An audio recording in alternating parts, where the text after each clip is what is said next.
अब तक की इत्तलात क्या है इसकी एक्यूरेसी के हवाले से, क्योंकि हम ये देख रहे हैं मुशाहिदा जो हम बारीक बीनी से करते हैं या मुख्तलिफ ख़बरों को तज्जिया करके करते हैं, उससे हमें यह मालूम पड़ता है कि जब भी इस एयर डिफेंस सिस्टम को कहीं ना कहीं निकाला गया, तादाद में कम है, मिजल्स कम होंगे, लेकिन एक्यूरेसी बहुत अच्छी दिखाई देती है कि जो स्टेल्थ कोटिंग फाइटर जेट को भी निशाना बना सकता है, क्योंकि माजी में हमें ये कहीं ना रिवायत मिलती है ना मिसाल मिलती है और मुस्तकबिल करीब में भी देखने को नहीं मिल सकती थी जब तक ये खबर ना आती कि F-35 को हिट किया गया है। तो अब इसकी एक्यूरेसी के हवाले से इत्तलात क्या है कि जहां पे दुनिया के बेहतरीन एयर डिफेंस सिस्टम के बारे में ये कहा जाता था कि वो F-35 को नहीं पकड़ सकता या उसके करीब तर नहीं पहुंच सकता, और फिर ऐसे जहाज जो 2003 में गिरे थे वो उसके बाद जाके अब गिरने की इत्तलात हैं। तो मुस्तनद जो इत्तलात हैं ये यहाँ पे अवामी हलकों में या बड़े हलकों में जो बातचीत हो रही है इसको लेके, वो क्या? यासर भाई, अल्लाह जानता है, मैं नहीं जानता ये क्या कौन सी कैसी टेक्नोलॉजी। बहरहाल इन्होंने वीडियोस दिखाई हैं हम्म। जो इनका अपना जो डिफेंस सिस्टम है उसकी वीडियोस मेरे पास हैं। उनका जो सिस्टम टनल के अंदर इन्होंने रखा हुआ है उसकी वीडियोस हैं मेरे पास। एक्यूरेट है एब्सोल्युटली। F-35 जो टेढ़ा चल सकता है, आड़ा चल सकता है, घूम सकता है, हम्म। गायब हो सकता है, उसको बिल्कुल टारगेट किया है इन्होंने। एंड आई थिंक ये बड़ी कामयाबी है। F-35 में भी अगर आपको यासिर याद दिलाऊं तो आपको याद होगा कि जब F-35 ईरान कह रहा था कि ना कि हमने शूट हिट किया है, हम्म। कोई यकीन करने को तैयार नहीं था। हम्म। हम्म। बेचारे ईरानियों ने वीडियो भी जारी की कि भाई ये देखो हम मार रहे हैं इसको, ये मार हम्म। रहे हैं। हम्म। उसके बाद भी कोई यकीन नहीं कर रहा था। हम्म। लोग एनालिस्ट मेरे सामने बैठ के शोज में कहते थे नहीं यार ऐसा तो जो है ना, अभी तक अमेरिका की कंफर्मेशन का वेट कर लेते हैं, हम्म। वो अगर कंफर्म करेंगे तो मतलब यार अजीब सा ही मेरे ख्याल में दुनिया का जो इसके ऊपर, तो जैसा कि हम और आप तो करते रहते हैं ये ऊपर तो से। अब अमेरिका ये ना कहता कि हमारा एक वेपन सिस्टम ऑफिसर जो है वो गायब है जिसको लाने के लिए हम तगदो कर रहे हैं, तो हो सकता है कि ये भी ना कोई मानता कि वर्थहॉग जो है उसको यस, निशाना बनाया गया है या F-15 को निशाना यस। बनाया गया। अच्छा, ये इन्होंने किया मजबूरी में। ये हम्म। इन्होंने मजबूरी में क्यों किया? क्योंकि ईरान ने प्रूफ दे दिए सामने, और हम्म। इनका पायलट अगर पकड़ा गया हम्म। और फिर ईरान ने शो किया हम्म। तो बड़ी बेइज्जती होगी। बड़ी बेइज्जती होगी कि अमेरिका पहले झूठ बोला था। आप ये नोटिस करें, अमेरिका अपने जो नंबर्स है ना कैजुअलिटीज के, वो अपडेट नहीं कर रहा। हम्म। आप ये नोटिस करें। हम्म। इसराइल के अंदर से, अकॉर्डिंग टू, मैं मुर्शिद लुकमान साहब के शो में बैठा हुआ था, मुर्शिद लुकमान साहब ने कहा कि उन्होंने दो सोर्सेज से पूछा है और दो सोर्सेज ने बताया कि 16,000 लोग वहां पे मरे हैं। मुर्शिद लुकमान साहब काफी सीनियर जर्नलिस्ट हैं। सोलह उन्होंने कहा है हजार 16,000 लोग जी, मुर्शिद साहब ने कहा है कि उनकी सोर्सेज ने उनको बताया कि 16,000 लोग मरे हैं वहां पे।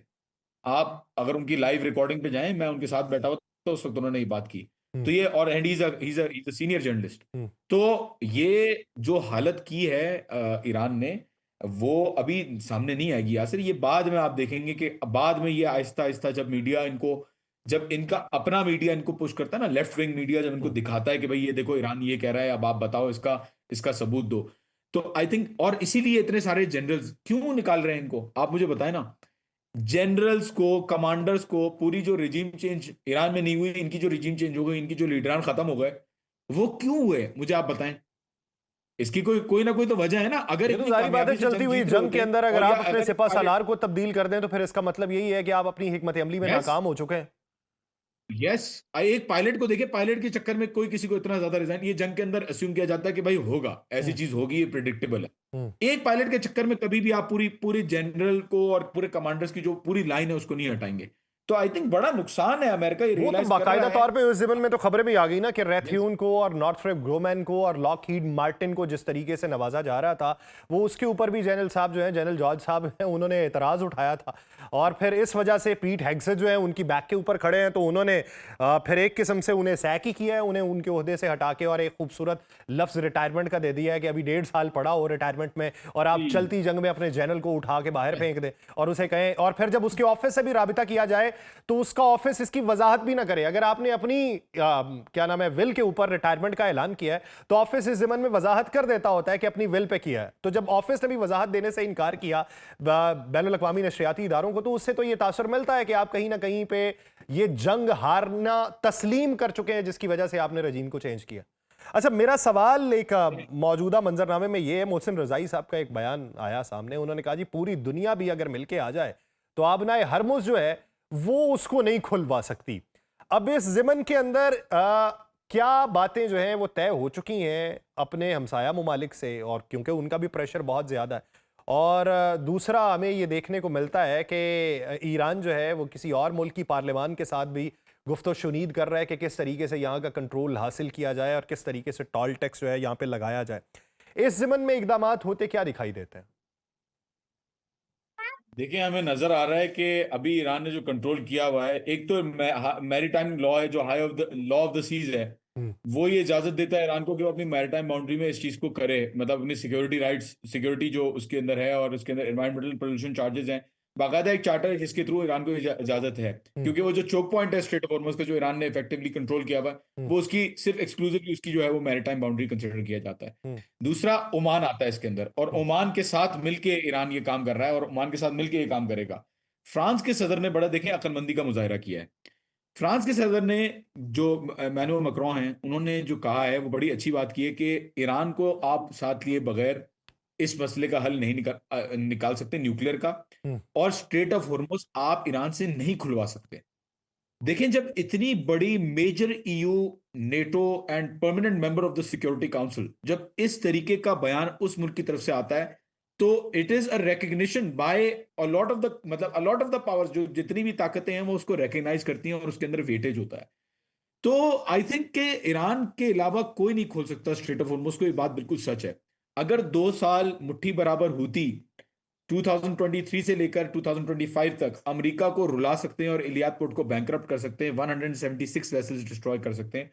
और उसके बाद आप 2025 का जो है सीज फायर की रिक्वेस्ट और उसके बाद जो अग्रीमेंट हुआ वो देख लें। यूएस ने इनको कहा कि भाई आप हमारे ऊपर हमला ना करें, हम आपके ऊपर हमला ना हम्म। करेंगे। हम्म। तो आई थिंक हूती जब 2 साल के लिए बंद कर सकते हैं, तो ईरान जो 47 साल से इस जंग की तैयारी कर रहा है, वो तो आई थिंक इनडेफिनेटली इसको रोक पाएगा। एंड आप एक और चीज देखें कि रॉयल इंस्टीट्यूट है यूके का, उसने बताया है कि इनके पास अब इंटरसेप्टर्स, इनके पास अपनी मिसाइलें हम्म। ये खत्म हो रही हैं। हम्म। 21 अप्रैल तक इनके पास सारी चीजें जो है वो खत्म हो जाएंगी, ये एस्टिमेशन लगाई जा रही हैं। तो इनके पास कोई हल नहीं है इस वक्त कि वो जो है वो एक्सेप्ट करें, ईरान के राइट्स एक्सेप्ट करें। और स्ट्रेट ऑफ हॉर्मुज पे जो इनका जो है वो पहले तो खुला हुआ था, अब बंद हो गया। तो अब मसला हुआ ना, अमेरिका को थैंक यू बोलना चाहिए। तो इस पे उनको एक्सेप्ट करें। अच्छा, मैं सवाल तो कुछ और करना चाहता था, लेकिन अभी आपने शायद अपनी बेटी को गोद में उठाया। तो मेरा सवाल ये है कि जब जंग एक मुल्क के ऊपर मुसल्लत है, तो एक याददाश्त छोड़ के जाती है जो भी कुछ हो रहा हो आपके बचपन में।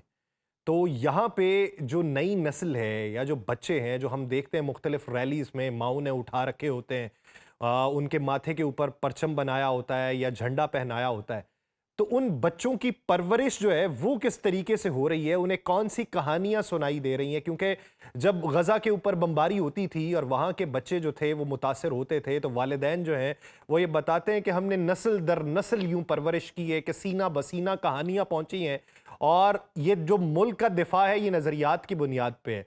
तो इन दिनों में बच्चों को कहानियां क्या सुनाई जा रही?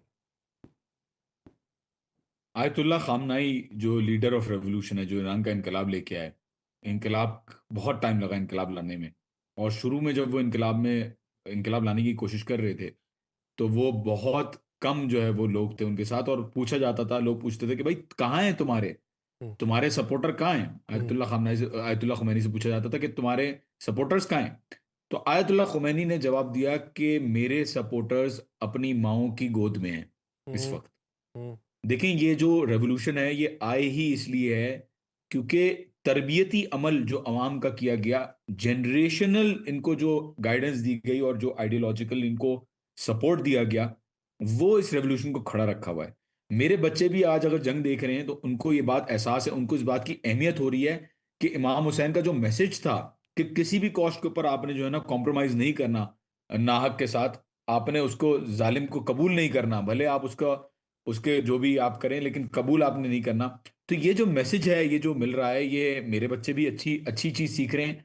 यहाँ पे रह के जो देख रहे हैं, रेजिलियंस और रिजॉल्व देख रहे हैं ईरानी अवाम का, कि रोज रात को लोग जो है वो 3 बजे तक, रात के 3-3 बजे तक जो है वो झंडे लहरा रहे होते हैं। मेरा बेटा बेचारा खुद मुझसे कह रहा होता, मुझे चांस नहीं मिल रहा होता, इतना ज्यादा इंटरव्यूज दे रहा होता हूँ मैं, लेकिन मेरा बेटा मुझसे कहता कि बाबा चलो, वो झंडा लेता है, वो कहता बाबा चलो लेट्स गो।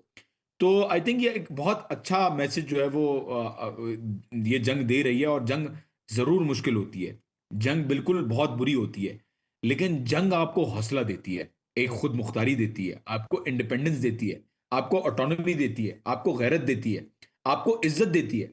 तो ये जंग जो है वो ईरान को ये सारी चीजें दे चुकी है और इस अवाम को और ज्यादा कवी कर दिया है। डोनाल्ड ट्रंप को लग रहा था कि वो जंग हरा देगा ईरान को। मेरे ख्याल में पहले ही स्ट्राइक जब उसने किया तो वो जंग हार गया। पहला स्ट्राइक उसने किया वो जंग हार गया, क्योंकि यहाँ पे अवाम का जो रेवोल्यूशनरी स्पिरिट है वो उसको रिवैम्प कर दिया, रिवाइज कर दिया, उसको दोबारा जगा दिया।